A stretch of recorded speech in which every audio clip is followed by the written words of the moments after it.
ફેબ્રુઆરી મહિનામાં માવઠું ત્રાટકશે અને કાતિલ ઠંડી પડશે, અંબાલાલે કરી આગાહી। હવામાન નિષ્ણાંત અંબાલાલ પટેલની મોટી આગાહી। ફેબ્રુઆરીમાં પડશે ડબલ ઋતુનો માર। 5 ફેબ્રુઆરી સુધીમાં પડી શકે છે માવઠું।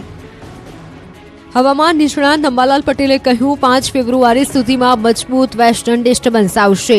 દેશના ઉત્તરીય પર્વતીય વિસ્તારોમાં ભારે હિમવર્ષા થશે। અમુક વિસ્તારોમાં ગાજવીજ સાથે વરસાદની શક્યતા છે। ગુજરાતના ભાગોમાં વાદળછાયું વાતાવરણ રહેશે અને અમુક વિસ્તારોમાં છાંટા પડવાની શક્યતા છે। ઉત્તર પૂર્વ ગુજરાતમાં વાદળછાયું વાતાવરણ રહેશે અને આ ઉપરાંત કચ્છ અને સૌરાષ્ટ્રના અમુક વિસ્તારોમાં વરસાદી માવઠાની શક્યતા છે।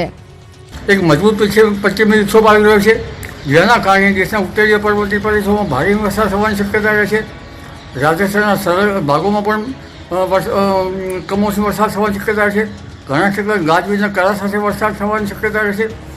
રાજસ્થાનના સંલગ્ન ભાગોમાં ગુજરાતમાં કંઈક છાંટાછૂટી થઈ જવાની શક્યતા રહે છે। માવઠા ઉપરાંત ઠંડી અંગે આગાહી કરતા અંબાલાલે કહ્યું કે આગામી 7 ફેબ્રુઆરીથી રાજ્યમાં ફરી ઠંડીનું જોર વધશે।